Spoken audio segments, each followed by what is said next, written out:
Hello mga beshi! Welcome again to my YouTube channel, LDCMT Vlog. So, ngayon, pupunta naman tayo sa Casa Peregrine. Located siya dito sa Puting Bukawe, San Mateo, Rizal. So guys, don't forget to like, share the videos, and subscribe for more videos and updates. And pwede rin kayo mag-comment down para sa next destination sa magandang lugar around Rizal and Cavite or kung saan pa man. So para naman mapuntaan din natin. So guys, keep on watching until the end of this video. So hi guys, itong way na to, nasa Marcos Highway na tayo. Di ko na pinakita yung sa C6 kasi lagi naman nating binibidyohan pag nagmo-motovlog tayo. Yun din, way din ako ng Taytay diversion. Tapos nag-exit ako sa Ortigas Avenue. Tapos nagsumulong din ako, Sumulong Highway. Then, yun, Natalia Avenue. Tapos ito na Marcos Highway or Marikina Infanta Highway. So ayan, medyo talagang mainit kasi after lunch yung punta ko dito. So actually guys, talagang pinuntahan ko ng solo ride tong Casa Peregrine nung Thursday. Tapos nung Sabado, sinama ko naman yung mama ko at saka yung fur baby namin na si Whiskey. So, morning naman kami umalis nung Saturday. Pero itong video record ko dito, Thursday ito. So, after lunch, mga around 1:30 p.m. So, magkahiwalay talaga yung ng video. Kasi, parang gusto ko pag pumunta doon, medyo kapisado ko na. Kasi, syempre, first time ko na mag-motovlog or long ride. Tapos, may angkas ako na aso or fur baby. So, ayan, para syempre medyo may idea na ako ng papunta doon. So, dito naman sa along Marcos Highway at saka yung Sumulong Highway, Antipolo pa, Cathedral Church. Kabisado naman natin yan. Pero yung mga sulukan katulad yung San Mateo, Rizal. Ayan, syempre looban na siya. Hindi natin masyadong kabisado. Meron naman tayong Google Map. Pero, minsan din kasi, di ba, hindi accurate yung Google Map at saka yung Waze. So, kung saan yung available na route, doon nila nilalagay. Pero, minsan, yun nga, hindi rin talaga, minsan sarado yung way na yun eh. Pero, doon tayo pinapadaan ng Waze or ng Google Map. So, ayan guys. Medyo i-skip ko na lang din yung banda dito. Pero, ang alam ko itong San Mateo, Rizal, yung arco siya ng Marcos Highway, liliko na tayo pakaliwa. So, hindi na tayo dadaan ng Marilaki. So, keep on watching guys, para makita nyo rin yung mismong view. Para kung kayo rin yung magmamotovlog, hindi na rin kayo maligaw kasi hindi ko naman siya i-skip pagdating doon. Para may reference na rin kayo. Ayan mga beshi, malapit na tayo din. Kasi, palagay yata dito sa 30 minutes. So, parang pag sinabing 30 minutes, parang sobrang lapit na, no? Pero pag nagra-rides ka pala ng ganito, parang ang layo pa. Kahit na minsan nakalagay sa, sa Google Map, nga 10 minutes. Pero parang nalalayuan pa rin ako. Ewan ko lang sa iba. So, ayan, story time. Bali, parang kasi ito eh. Syempre November month. Puro kami, lahat kami may birthday na November. So, parang pinatapos ko lang din yung birthday ko bago ako nag-rides. Pero, ang plan ko talaga, magra-rides ako ng Marilaki. Tapos mong birthday ko. Pero kasi, parang wala lang, hindi lang kami sanay na umaalis ng bahay tapos mismong birthday. Kaya, pagka yung gumagala kami, yung laging after birthday. So, ewan ko lang din sa iba. Tapos, ayan. So, ingat-ingat kayo guys pagka mga ganyan ha. Kasi syempre yung iba, lusong kasi to paakyat. Tapos paikot pa. Baka hindi mapansin yung mga construction na ganyan. This way nakalagay. So, yun, di ba last time may nabalita dito na ang bilis-bilis ng takbo niya. I think sumulong ay highway yata. Kasi nga, sobrang luwag ng daan. Tapos midnight na. Kaya parang na-expect yata ng driver na wala na gano'ng sasakyan. Kaya ang bilis ng takbo niya. So, okay lang na matagalan sa pupuntahan. Pero, alam mo yun yung safety. So, dapat nandun pa din mas mahirap ang mag-brake sa motor. Oo, kesa yung maggagas ka. Yung bibilisan mo. Tulad yan, may mga biglang likong ganun, diba? So, at least may i-brake mo agad-agad kung medyo mabagal yung takbo mo. Ako lagi takbo ko mga 40, 50, 60 bihira pag talagang paakyat or wala nang ganong sasakyan din. So guys, ito yung sinasabi ko sa inyong arko. So pag lumagpas ka doon, yun yung Marilake highway na talaga. And then ito, kakaliwa ka. Grabe lubak dito, ang taas. Kaya ayan, gumilid ako talaga ng sobra dito Kawawa naman yung si Mio gear natin. Sobrang sasadsad. So ayan, puro lubak talaga dito. Lahat ng nakikita ko dito talaga puro lubak. Kawawa talaga gulong mo dito. Kaya yung gulong ko naka-stack pa yan. So plan ko pag magpapalit ako ng gulong, siguro yung Shifa. Sabi nila hello Shifa, maganda daw yung quality. So we'll try. Pero ngayon i-enjoy ko muna yung stock na bigay ni Yamaha. Stock na gulong. Pati lahat din ng mga makina, lights, and then yung other parts niya. Kasi mahirap magpalit din At least ito talagang bagong-bago pa. Model year 2022. Tapos nabili ko siya same year din ng part ng December naman. So, ayun, naka 1 year na din ang ating Mio gear. So, nag-birthday siya November 5. Others, parang 2 days lang din. Kasi ako November 7 ang birthday ko. So, ayan. Ito yung paliko ng mismong San Mateo, Rizal na. So, akala ko dito, pagkaliko mo, medyo konting andar lang. Ayun na yung mismong location din. Pero as expected, diba? Ang Antipolo kasi marami yung pasikot-sikot din. Yung Rizal. Marami yung pasikot-sikot. So, kaloob-looban pa talaga. Lalo na to. Dito lumalabas yung Sea of Clouds. So, expect natin mataas yung lugar talaga na to. Ito nga palang dinadaanan natin mga beshi. Ito yung along Pintong Bukawi, Castle Road.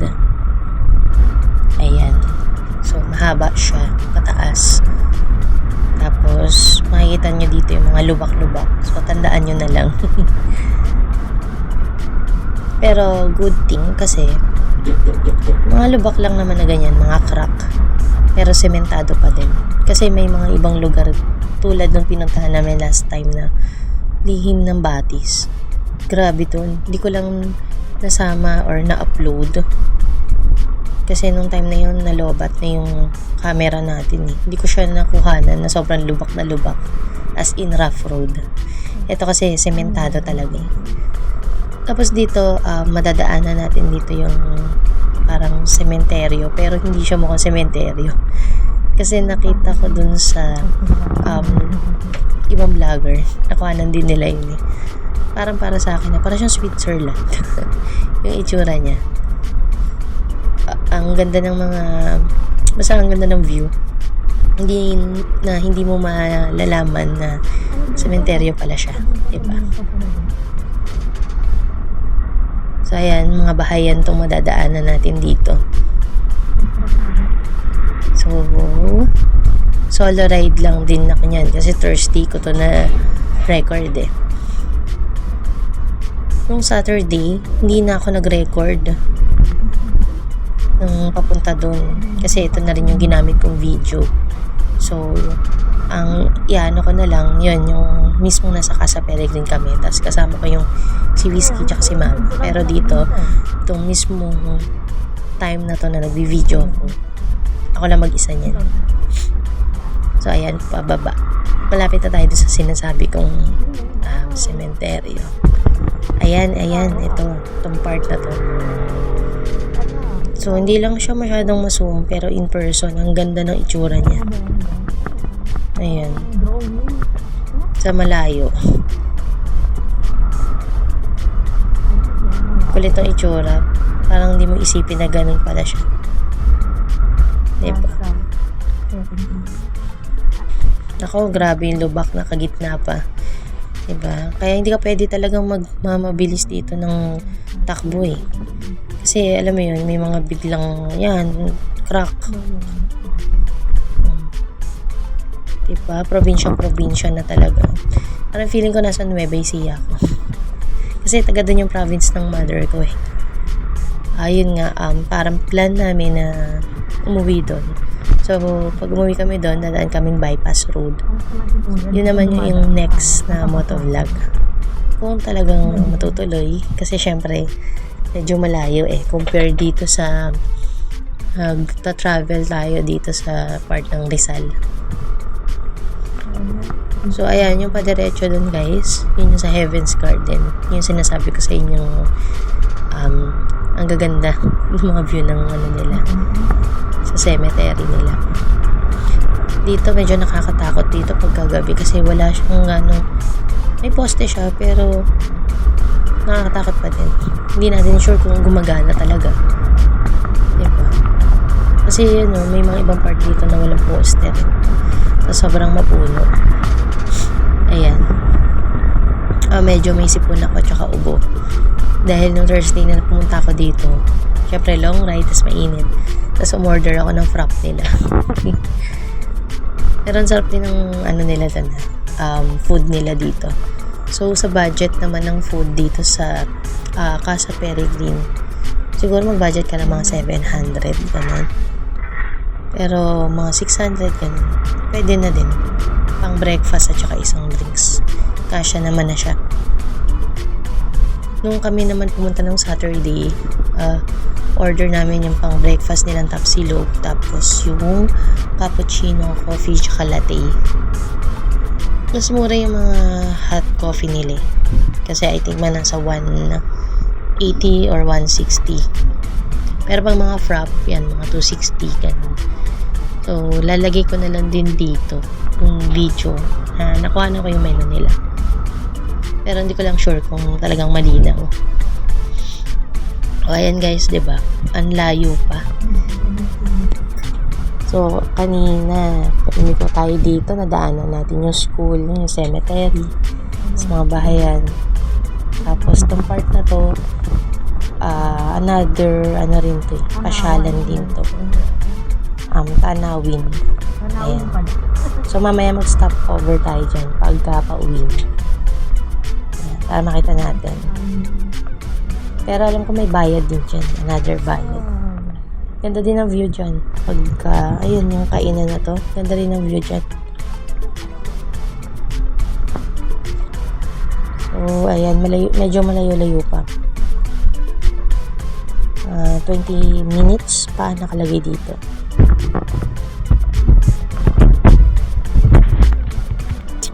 Ayan mga beshi, kung mapapansin nyo, diba? Iba yung harapan natin kaysa nung mga previews na nagmo-motovlog tayo. So, bago kasi yung visor natin, nagpalagay tayo niyan.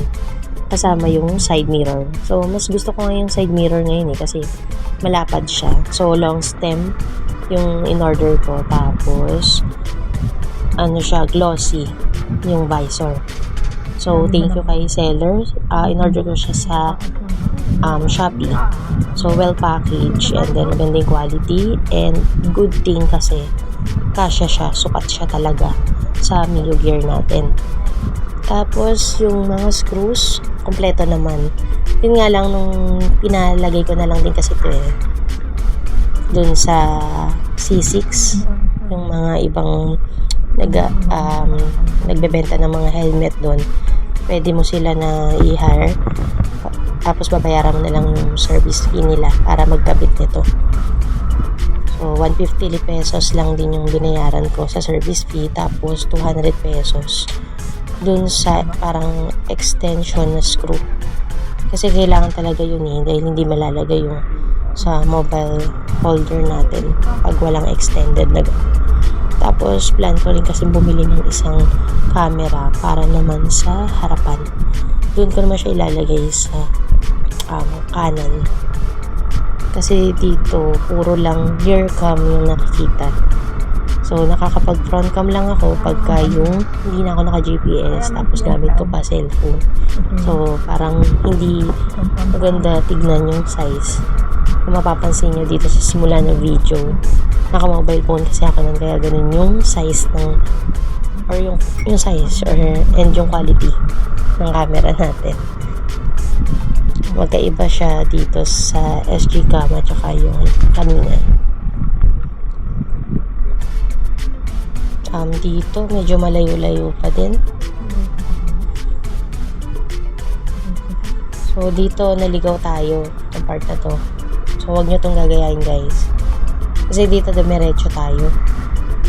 Dapat pala kumanan ako kanina, lumiko ako dun. Ayan, napansin ko dito sa GPS ko na iba, nagre-route siya. So maghanap ako dito ng mapagtatanungan natin. Excuse me po, saan po yung Casa Peregrine? Nalagpasan ko ba? Sa kanan. Thank you. Thank you po. Iglesia?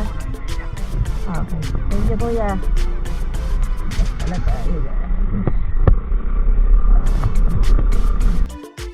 So ayun mga beshi, naligaw nga tayo. Dapat doon tayo lumiko. Yung merong palatandaan yung orange na barikada kanina. Ayan. Kaya pala nagre-route kanina yung ating Google Map.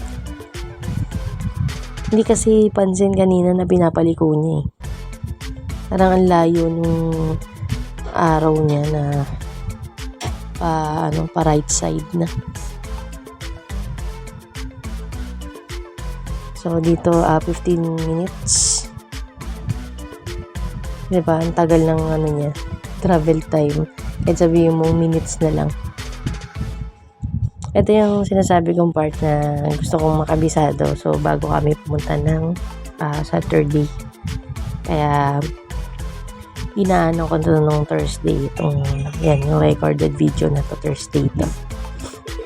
Para pagdating ng Saturday, kabisado ko na. Kaya nung Saturday, hindi naman na kami naligaw. Kasi itong video na to. Tsaka napunta ako na din. Ayan, 1 minute ago na lang. Lapit na tayo. Itong likuan na to, nakalagay dyan. Araw, tapos Casa Peregrine. Liliko daw tayo dyan. Dito, rough road na siya. Kaya, syempre, mas mainam dito. Malaking gulong, tapos mataas yung shock. Pero kaya naman pag mga ganitong unit na tulad nito, mga Mio. Tapos, pababa siya. Matarik yung daan dito guys. Kaya pag yung pupunta kayo ditong maulan, delikado kasi pwedeng lumubog yung gulong nyo. Tapos, sobrang crack ng mga bato. Dito naman, tong part na to, sementado na siya. Sementado pero pababa. Ayan, pabulusong talaga. Kaya talagang prenong-preno tayo dito. So, pag may angkas, syempre medyo mahirap. Ayan. Tapos, pagdating mo dito, wala na yung signal. Wala na yung Google Map natin dito. Hindi na siya gumagana. Wala silang signal dito. Kaya, wala. Di rin tayo makapag-wifi. Tapos, ito yung harapan nila. Ayan. Wala pang ganong nakapark. Dito pinapark yung mga motor. Tapos, sa kabila naman yung mga 4 wheels. Accessible naman sa mga 4 wheels din to. Nga lang, medyo masikip. Tsaka matarik yung daan nila. Weekdays kasi yung punta ko dito, Thursday. Kaya walang masyadong mga nagpunta pa. Wala pang ganun mga nakapark. So, weekends, malamang yan. Punuan to. Ayan, si Kuya. Ayan, iwanan muna natin si MG dito. Yun kasi yung tawag ko dito sa motor ko, MG. So, ito yung harapan ng Asa Peregrine. Ayan, yung nasa kanan na part ng motor, taga-tagig din daw yan. Umuwi. So, ayan si Kuya. Tatanong siya sa akin kung ako lang daw mag-isa. Kasi, naglalag dito eh. Tapos, meron silang entrance fee na 50 pesos. So, ilalagay mo lang naman dyan yung name mo, signature, tapos yung oras ng punta. Hindi naman sila nangingi dito ng valid ID.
Maganda talagang pumunta dito guys ng weekdays.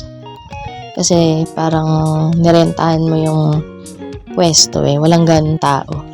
So makakapag-video ka talaga. Tapos kung may drone ka pa, pwede ka mag-drone. Walang masyadong tao. Hindi ka tulad pag weekend, siksikan kayo dyan. Tapos hindi ka makakapag-photo-photoshoot. Diba?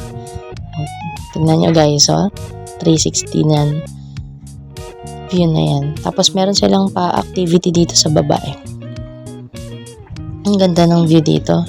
Yung mountain na yan yung Sierra Madre daw.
Then, ito guys, nung Saturday, so, in-insert ka sa video ko nung Thursday. Ito yung kasama si Whiskey, Whiskey, tapos si Mama. Ayan o, Saturday, kaya yan, ang daming tao. Compare dun sa unang video na kuha ko nung Thursday, wala siyang masyadong tao.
Maglalaro ka, Whiskey? Playground?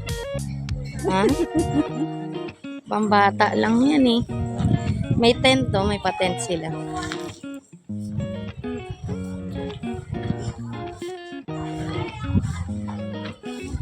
May pabali pala dito. May?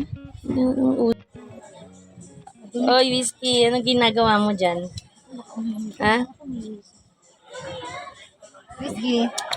Naglalaro ka niyan? Play.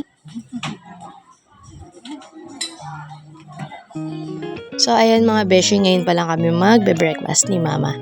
So, pares kami ng order. Yung tapsilog at saka yung coffee, latte and coffee cappuccino. So, ayan si Whiskey, nangihingi na siya ng pagkain niya. So, nagdala na lang din kami ng dog food and biscuit na niya. So, mamaya na lang namin siya bibigyan. Ayan. So, pagdating naman sa food rate, siguro para sa akin, 9 out of 10. So, ayan. Marami-rami pang upuan. Kasi yung iba mga nagpipicture pa, then yung iba nasa taas sila kumakain. So, sayang nga naunahan kami dun eh. Tapos dito, mas maganda kasi nung Thursday, yung area ng upuan ko. Nasa harapan ko yung mismong Sierra Madre Mountain. So, dito, since kasama namin yung si Whiskey, dito kami sa gilid banda.